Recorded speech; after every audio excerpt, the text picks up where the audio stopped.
আসসালামু আলাইকুম ওয়া রাহমাতুল্লাহি ওয়া বারাকাতুহু। প্রিয় বন্ধুরা, কেমন আছেন সবাই? আশা করছি আপনারা সবাই ভালো আছেন, আমিও ভালো আছি। আমার এই চ্যানেলে ৬৯তম পর্বে আমি আপনাদের সবাইকে স্বাগত জানাচ্ছি।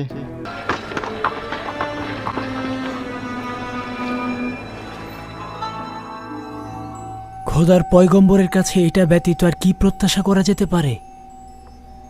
আমি জানতাম তার সকল ভবিষ্যৎবাণী প্রতিফলিত হবে। তোমার এই পত্রের বিষয়ে জানা আছে? জি মহামান্য বাদশাহ, 5 বছর পূর্বে এই মিলনায়তনে মহামান্য বাদশাহ অখন আতুনের উপস্থিতিতে জনাব ইউজারশিপ বলেছিলেন, আমনের খাদেমগণ গম সংরক্ষণ করতে গিয়ে নিজেরাই নিজেদের বিপদ ডেকে আনবে। এখানে লেখা আছে গম গুদাম জাতকরণে 5 বছর অতিবাহিত হয়েছে। আমাদের গমগুলো নষ্ট হওয়ার কোনো সম্ভাবনা নেই তো?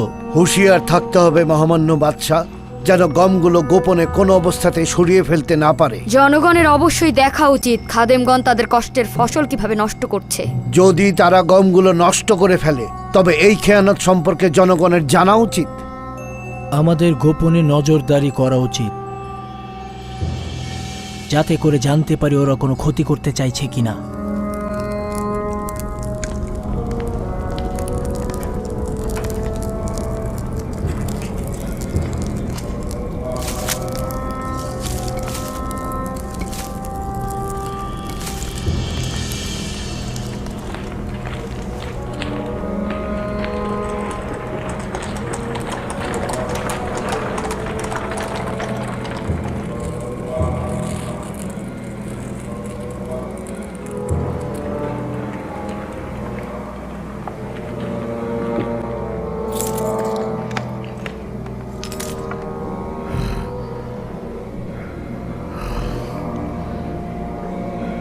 হাকিকত রয়েছে আলী জনাব, সকল গুদাম পরিদর্শন করেছি।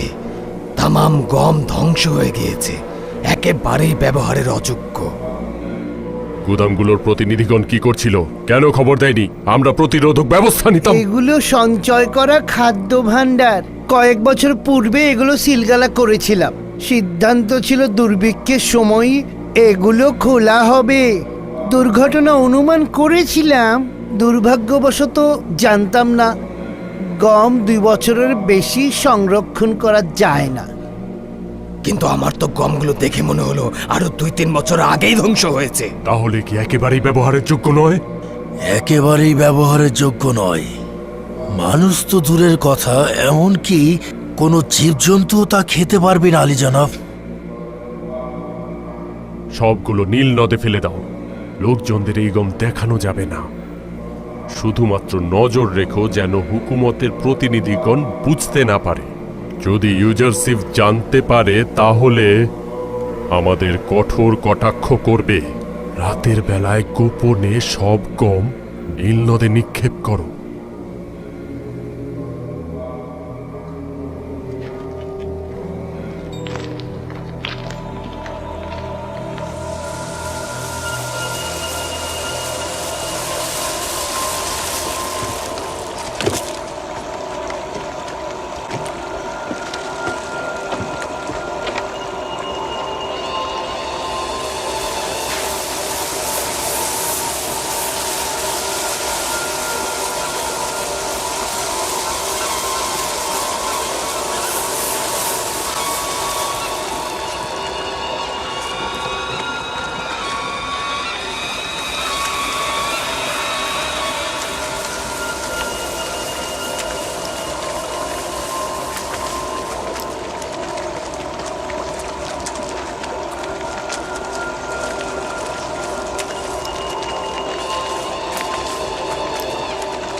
গমগুলো কেন নীল নদে নিক্ষেপ করছে?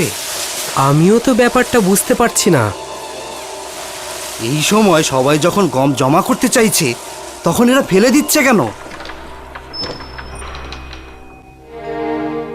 সিপাহসালার হরেন হোপ আপনার সান্নিধ্যের অনুমতি চাইছে।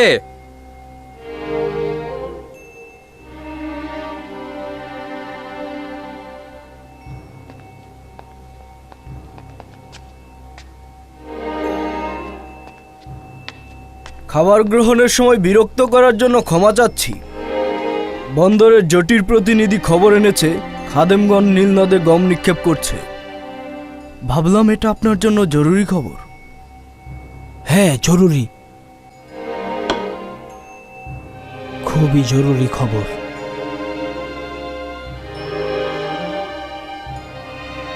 প্রহরী, জনাব ইউজারশিফের সলা পরামর্শকারীকে আমার নিকট ডাকো।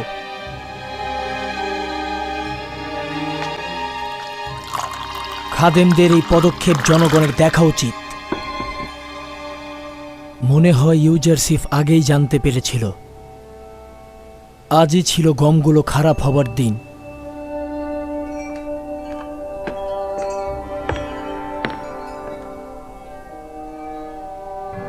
আপনার খেদমতে রয়েছে মহামান্য বাদশাহ। হরেন হোপ খবর এনেছে খাদেমগণ ইবাদতখানার গমগুলো নিয়ে নীল নদে ফেলে দিচ্ছে। কিছু সংখ্যক লোক নিয়ে যাও তেবসের জেটির কাছে, যেন তারা সাক্ষী হতে পারে। এটি উত্তম সময়। আমি চাইছি জনগণ জানুক ইবাদতখানার খাদেমগণ তাদের কষ্টার্জিত ফসল নিয়ে কি করে। দেখুন ইউজারশিফের ভবিষ্যৎবাণী কত দ্রুত ঘটে গেল। মালিক, দ্রুত করো, দেখো গিয়ে তারা কি করছে।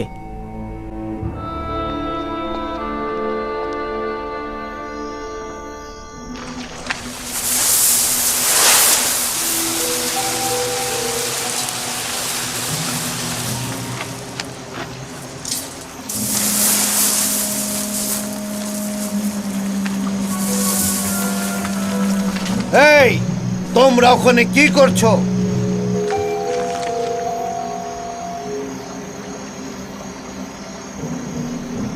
তোমরা কি করছো?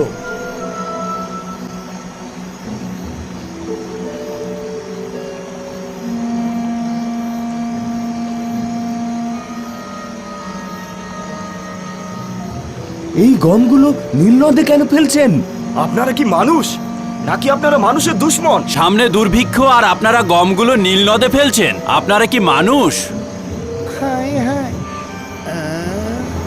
এ কি বিপদ!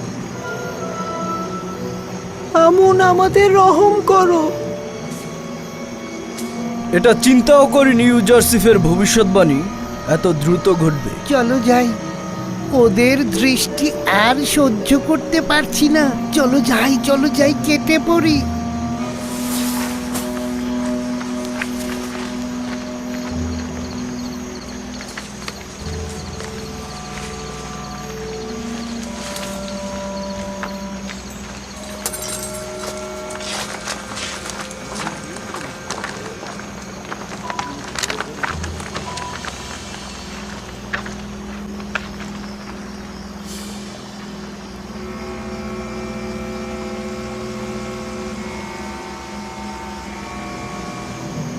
গমগুলো তো সব নষ্ট হয়ে গেছে। এই সংকটের সময় মানুষের কষ্টের ফসল নষ্ট করে ফেললো। হায় রে, সব গম পোকায় খেয়ে ফেলেছে, কালো হয়ে গিয়েছে। খাদেমগণ সংরক্ষিত সমস্ত গমগুলো নষ্ট করে এখন বাধ্য হয়েছে এগুলো ফেলে দিতে। তাই রাতের আধারে মানুষের ভয়ে এই পদক্ষেপ নিয়েছে ওরা।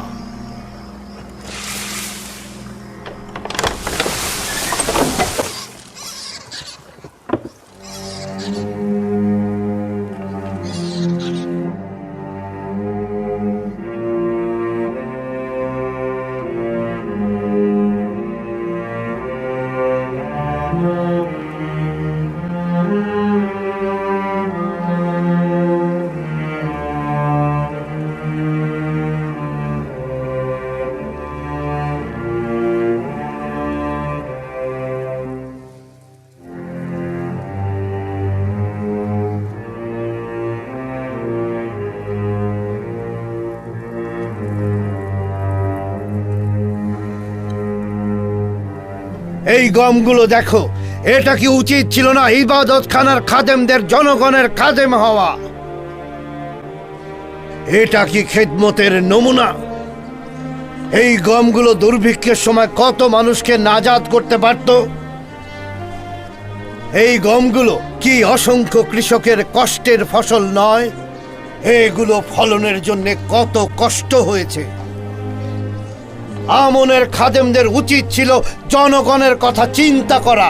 কিভাবে দুর্ভিক্ষ থেকে মুক্তি দেবে, কিন্তু তা না করে সাধারণ মানুষের রক্ত নিয়ে তারা খেলা করছে। তারা ধ্বংসে মেতে উঠেছে। তারা সাধারণ মানুষের রক্তে নিজেদের হাত রঞ্জিত করছে।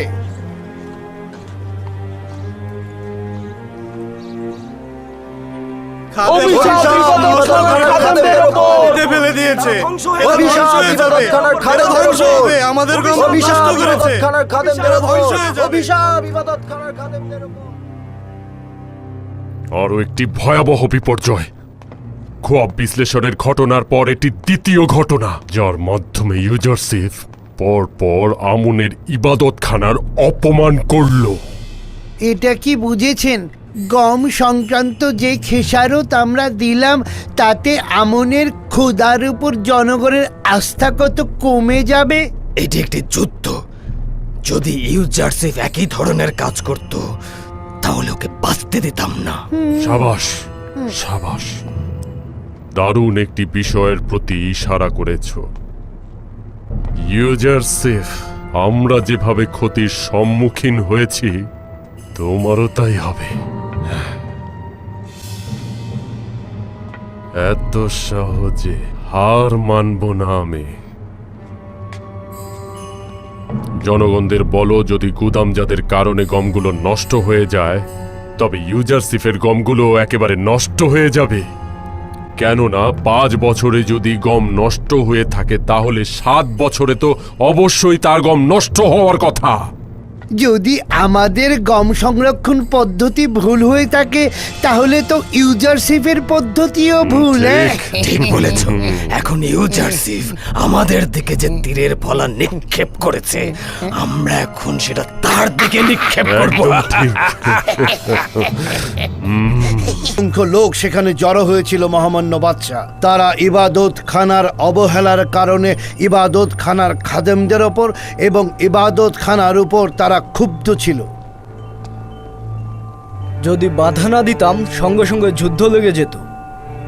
এটা স্বাভাবিক। লোকজন তাদের কষ্টের ফসল এভাবে নষ্ট হতে দেখতে পারবে না।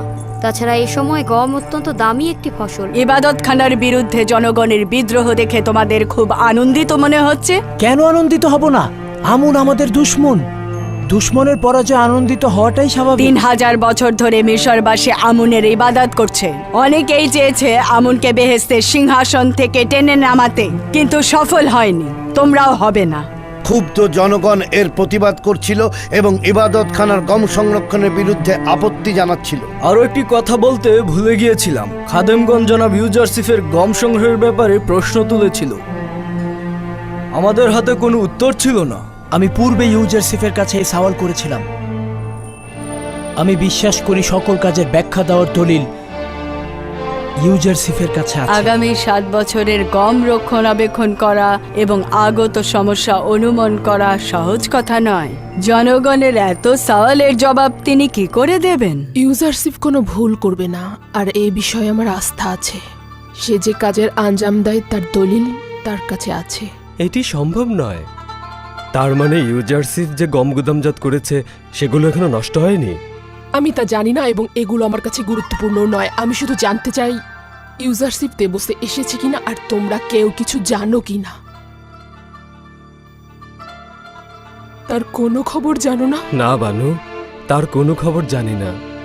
কয়েকদিনের মধ্যে সে তেবসে আসেনি।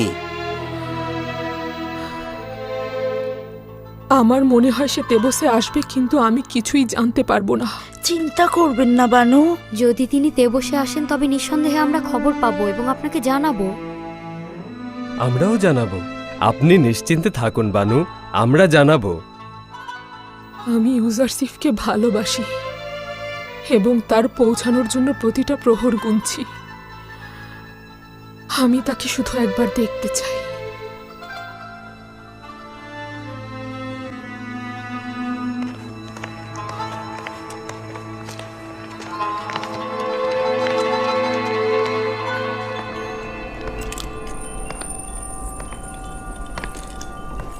তাহলে মেনফিসে যাওয়ার ইচ্ছা ব্যক্ত করছো? যদি মহামান্য বাদশাহ আদেশ করেন। আমার দিল ইউজারশিপের জন্য হাহাকার করছে। তেবসের ঘটে যাওয়া ঘটনা তাকে বলবে। এবং বলবে জরুরিভাবে তাকে তলব করা হয়েছে। এটি অত্যন্ত জরুরি খবর। তাকে জানাবে মহামান্য বাদশাহ তাকে তলব করেছেন, তিনি যেন দ্রুতই বসে ফিরে আসেন। আদেশ শিরোধার্য আলী জনাব, শুক্রিয়া। এদিকে কি হচ্ছে সে ভাবতেই পারছে না। সাবু শীর্ষহ এই গুদামজাতকরণ কি ঠাট্টা মস্করা নয়? ইউজারশিপ এতগুলো গুদাম তৈরি না করে একটা গুদাম তৈরি করলেই তো পারতো, তাই না? এবং গম শীষ থেকে ছড়িয়ে নিলে গুদামজাত করলে অনেক কম জায়গা লাগতো। বেচারা জনগণের পুঁজিগুলো এইভাবে কেন নষ্ট করছো? হ্যাঁ, আমি আর কি বলবো, জনাব ইউজারশিপ এসেছেন, ওনার কাছেই সওয়াল করুন।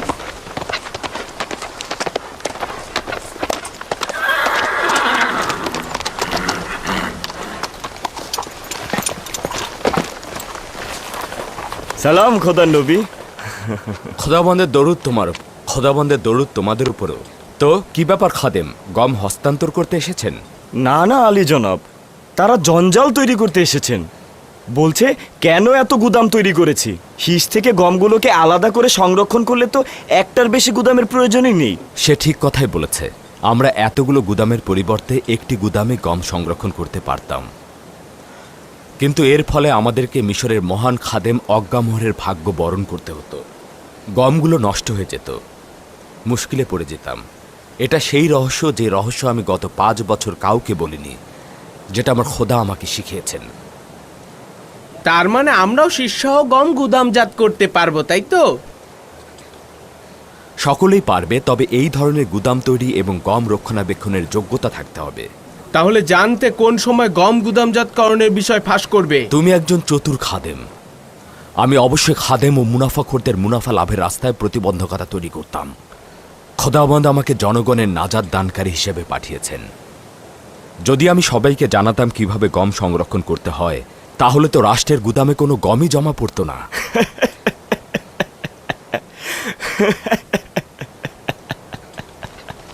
চলো যাই।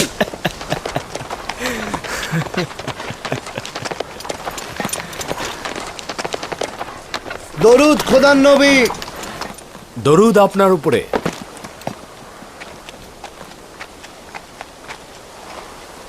তেবসের কি খবর মালিক?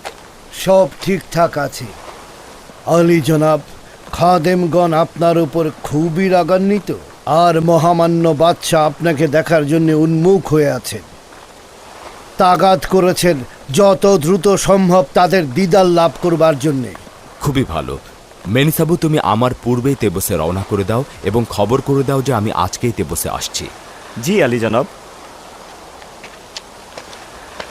অনুমান করছি নিশ্চয়ই কোনো গুরুত্বপূর্ণ বিষয়, কারণ তারা আমাকে দেখতে চাইছে।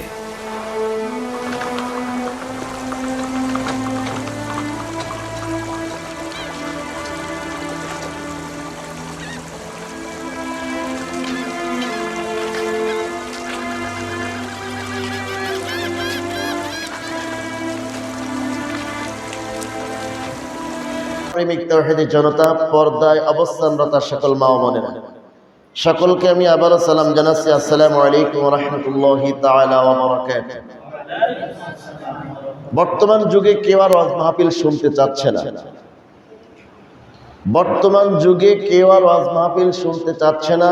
ছোটবেলায় আমরা দেখেছি কোনো জায়গায় কোনো একজন আলেম আসলে তখন তো আলেম ছিল খুবই কম, কোন রকম বক্তব্যে পড়ে যাই বলতো, হুজুররা যাই বলতো, তখন তো হুজুর বলা হতো না, বেশিরভাগ বলা হতো মোল্লা। তারপরে কেউ কেউ বলতো কাঠ মোল্লা। কি মোল্লা বলতো সবাই একটু বলেন? কেউ কেউ দেখতাম বলতো যে কাঠ মোল্লা। আর এখন তো কাঠ মোল্লা না, এখন সব রড মোল্লা আর স্টিল মোল্লা বের হয়েছে, কি ঠিক না? এই জন্য রড মোল্লা আর স্টিল মোল্লাদের কোপানি সবাই নিয়ে পাচ্ছে না, যার কারণে ওরা জানে এখানে গেলে হয়তো আমার বিরুদ্ধে চলে যাবে, আমার নেতার বিরুদ্ধে চলে যাবে, কোরআনের কথাগুলি আমার নেতার পক্ষে থাকবে না, আমার দলের পক্ষে থাকবে না, আমার বংশের পক্ষে থাকবে না, আমার সমাজের পক্ষে থাকবে না, আমার রাষ্ট্রের পক্ষে থাকবে না, সুতরাং ওখানে যাওয়া যাবে না, গেলেই আমি ধরা খেয়ে যাবো। এই কারণে শুধু এই মসজিদে নাই, আমি দেখেছি বাংলাদেশের ম্যাক্সিমাম জায়গায়, আমি বিগত 2-3 বছর ধরে লক্ষ্য করতেছি, আমার ওয়াজের বয়স প্রায় 12-13 বছর হয়ে গেছে, তা 2-3 বছর ধরে আমি লক্ষ্য করতেছি ম্যাক্সিমাম জায়গায় আলোচনা শোনার পক্ষের লোক খুবই কম, মানুষ আলোচনা শুনতে চাচ্ছে না, মানুষ ধৈর্যশীল হয়ে গেছে। কথা কি বুঝতে পেরেছেন? তার প্রমাণ আজকের মসজিদ। এই মহল্লায় জুমার যে মুসাল্লিগুলি হয়, এই জুমায় যে এই সাপ্তাহিক যে জুমার মুসাল্লি আছে, সাপ্তাহিক খুতবা যারা শুনতে আসে, সাপ্তাহিক জুমা যারা পড়তে আসে, এই মুসাল্লিগুলি আসলেও এখানে জায়গা হতো না। কথা বলেন ঠিক কিনা? এখানে বাইরের কিছু লোক এসেছে, যার কারণে 1-2 কাতার লোক মনে হচ্ছে আছে, নইলে এই মহল্লার লোক তো আমার মনে হয় নাই। এই মহল্লার লোক আছে বলে আমার মনে হচ্ছে না। 2-1 আছে হয়তোবা, বাদ বাকি লোক তারা বাড়িতে বসে আছে, তারা নিয়ত করেছে যে আমরা শুনবো না, যাব না। তবে একটা কথা শুনে রাখেন, আল্লাহ পাক রব্বুল আলামিন কোরআনে কারীমে বলেছেন, ওয়া ইযা কুরিআল কুরআনু ফাসতামিউ লাহু ওয়া আনসিতু লাআল্লাকুম তুরহামুন। আল্লাহ পাক রব্বুল আলামিন বলেছেন, যেখানে কোরআনের আলোচনা হয়, যেখানে কোরআনের জিকির হয়, যদি তোমরা ওই জায়গায় না গিয়ে বাড়িতে বসে থাকো, তাহলে রহমতের পরিবর্তে তোমাদের উপরে আল্লাহর পক্ষ থেকে গজব আসবে। আজকে যদি কোনো মানুষ বাড়িতে বসে থাকে, আল্লাহর গজব এমনিই প্রত্যেকটি জায়গায় ছেয়ে গেছে, কেউ প্রতিহত করতে পারছে না। আজকে যদি কেউ বসে থাকে, অন্তত এই মহল্লার বাহির থেকে কেউ আসলো কি না আসলো, তার জন্য তাদের জবাবদিহি করতে হবে না। অনেক দূর থেকে অনেকেই এসেছেন, তবে এই মহল্লার কেউ যদি বাড়িতে বসে থাকে, মসজিদের সভাপতি, সেক্রেটারি, ম্যানেজিং কমিটি যারা আছেন, আপনারা একটু চিহ্নিত করে রাখেন, এদেরকে ধরবেন কালকে। এরা কেন আসেনি? রাত্রে তারা কোথায়? চায়ের দোকানে, না ধান ঝাড়ছে, না খেতে কাজ করতেছে, না তাসের আড্ডায়, না ক্যালাম বোর্ডের আড্ডায়? কেন আসেনি? এদেরকে জবাব নেবেন। আল্লাহ তো কড়াভাবে ধরবেনই, আপনারাও ধরবেন। কথা কি বুঝতে পেরেছেন? আমি দাবিটি কেন করলাম? আমার এখানে দাবি আছে, আমার সব আপনজন এখানে বেশিরভাগ, সেই কারণে। অন্য জায়গায় এরকম কথা বলতে আমি কিন্তু সাহস পাবো না। কি পাবো? কথা বলে দাবি আছে এলাকায়।